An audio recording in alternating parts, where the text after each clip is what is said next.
Why do some of the guys in my grade act so weird around each other? I'm just walking to my next class and there's a guy doing this while his friend walks up the stairs. Like I'm just sitting at lunch talking to my friends while eating when I hear the most diabolical things from the table right behind me. Things that could remove any hope of college. Things that could stop them from going anywhere near a preschool ever again. Things that make me instantly regret having ears. Where are the teachers while this is happening? How do they get away with this? But chewing gum is like a punishable offense. And it gets to the point where they're doing this stuff so much that I'm starting to question if it's really a joke. Like I'll see a guy bend over and his friends just spawn out of nowhere and start doing unspeakable things to him. But the funniest thing is when a teacher who knows they're up to no good is anywhere remotely close to them and they're dead silent. Sub for it. We all have that one friend who cannot stop getting rage baited. Like their entire personality is arguing with strangers on the internet. They'll see a post that says, pineapple doesn't belong on pizza. And next thing you know, they're typing a 7-paragraph essay. As if it's a life or death scenario. And it's always the dumbest stuff. Some random account with 2 followers says, water is mid. Suddenly their veins are popping out like they're about to fight for the honor of H2O. Like, bro, it's not that deep. It's literally just water. You try to tell them to chill, and they're like, no, you don't understand. This is bigger than me. Bigger than you? Someone named ShrekFan_2009 just called Minecraft mid. That's not a war. That's rage bait. And they never learn. Every single time they're like, I'm done. I'm not replying anymore.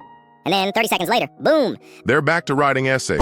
You gotta physically take their phone away before they end up arguing with another bot account. Sub for it. Every friend group has that one person who somehow became the target for every joke. It's never announced, never official. It just happens. It's like we'll be in an argument and this person isn't even saying anything, and then they sneeze once, and suddenly the entire group is united again to hate on this poor dude. And what kills me is they don't even have to do anything wrong. They'll just exist, and everyone's like, look at him breathing too hard. Bro thinks he's a vacuum cleaner. And somehow, they just laugh it off every single time.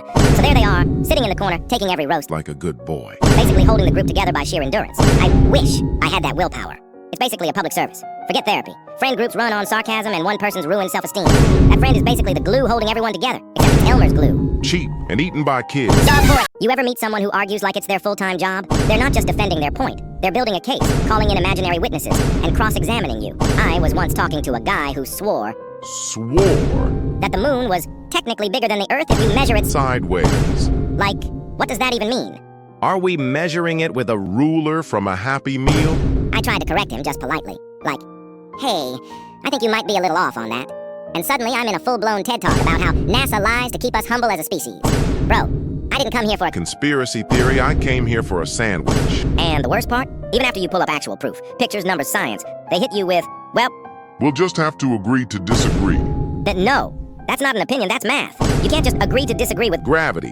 By the end of it, you're not even arguing about the original thing anymore. You're arguing about whether you're allowed to argue. It's like quicksand. The more you try to get out, the deeper you sink. Sub for a kiss. You ever feel like your brain hates you? Like I'll be holding a glass of water peacefully existing and my brain's like, hey. What if you just threw that at the wall? Why? It's like I randomly get the urge to do something crazy to prove I exist. And it's never anything helpful. My brain's never like, do your homework early. No, it's like, go lick that electrical outlet. See what happens.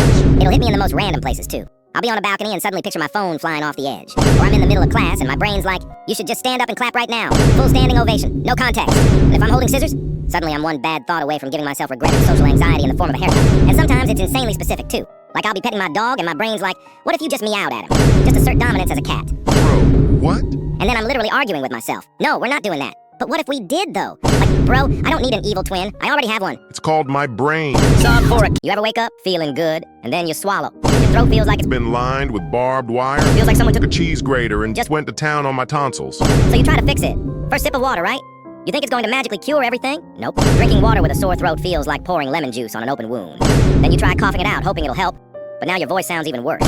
Suddenly you're sounding like Batman and a dying frog had a child. Eating? Forget it. Even a piece of toast feels like trying to chew steel. You take a bite and your throat's like, do you think this is a game? Every swallow is a negotiation. Every word is a gamble. Yawning? Don't even get me started. Yawning feels like your throat just filed a restraining order against your jaw. And the worst part? It plays games with you. By the afternoon, it's always a little better, so you start convincing yourself, oh, maybe I was being dramatic. You go to bed, sleep like a baby, wake up the next morning, boom. Back to where we started. At this point, you're not even sick anymore. You're just stuck in an abusive relationship with your own throat.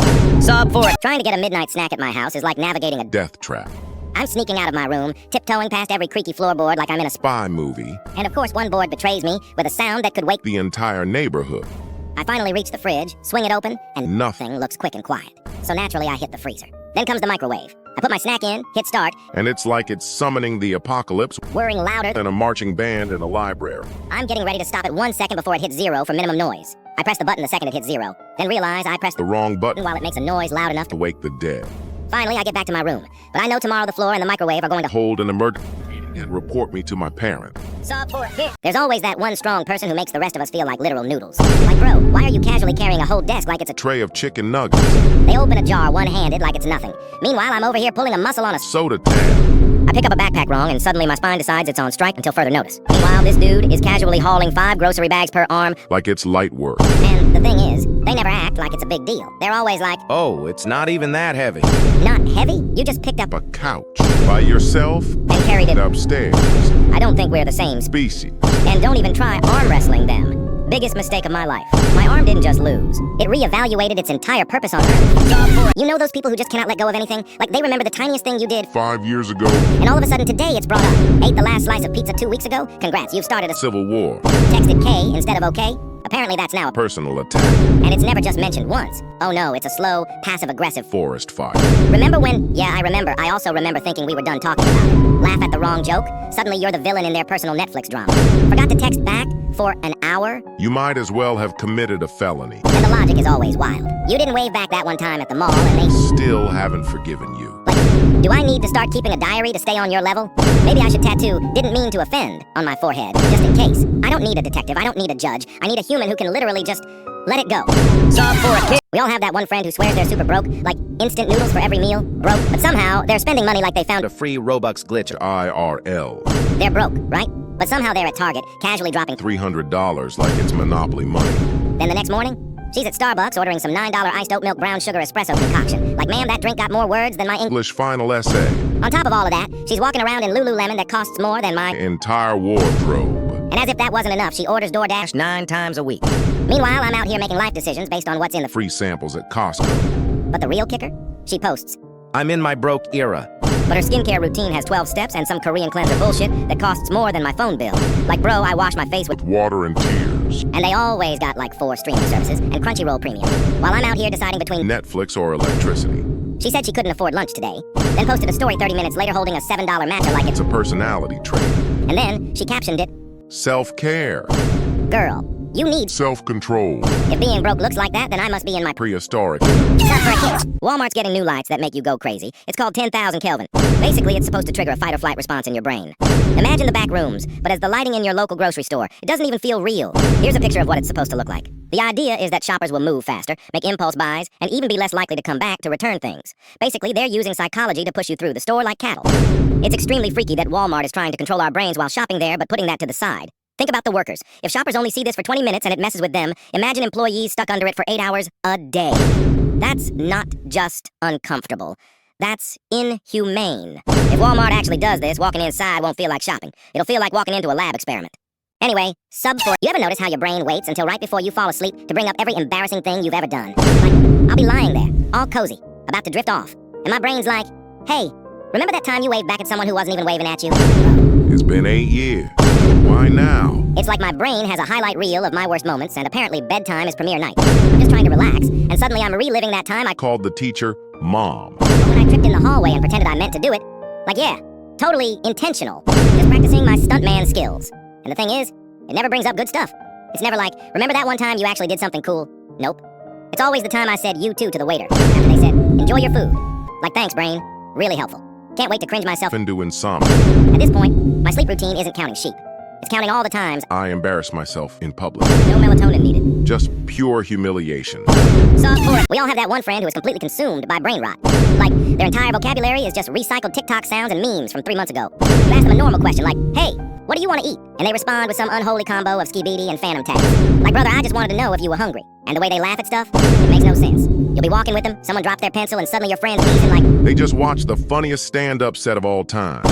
You ask what's so funny, and they're like, oh, it reminded me of a 4-second edit with Patrick Bateman in a Minecraft village. What? Who even are those people? And how would anyone even find that funny? Hanging out with them feels like you're in a live stream chat. No punctuation, no context, just random noises strung together like they're speaking in tongues. And if you call them out, they'll be like, nah, you don't get it. Nah, you don't get it. You don't sound like a human anymore. You sound like Reddit threw up in real life. And the brain rot doesn't stop at conversation.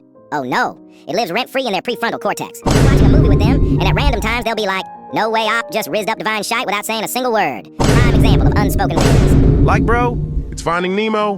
Calm down. At this point, I'm not even sure if they have original thoughts left. I feel like if you cut them open, instead of blood, It'd just be Subway Surfers gameplay with Family Guy clips looping forever. Sub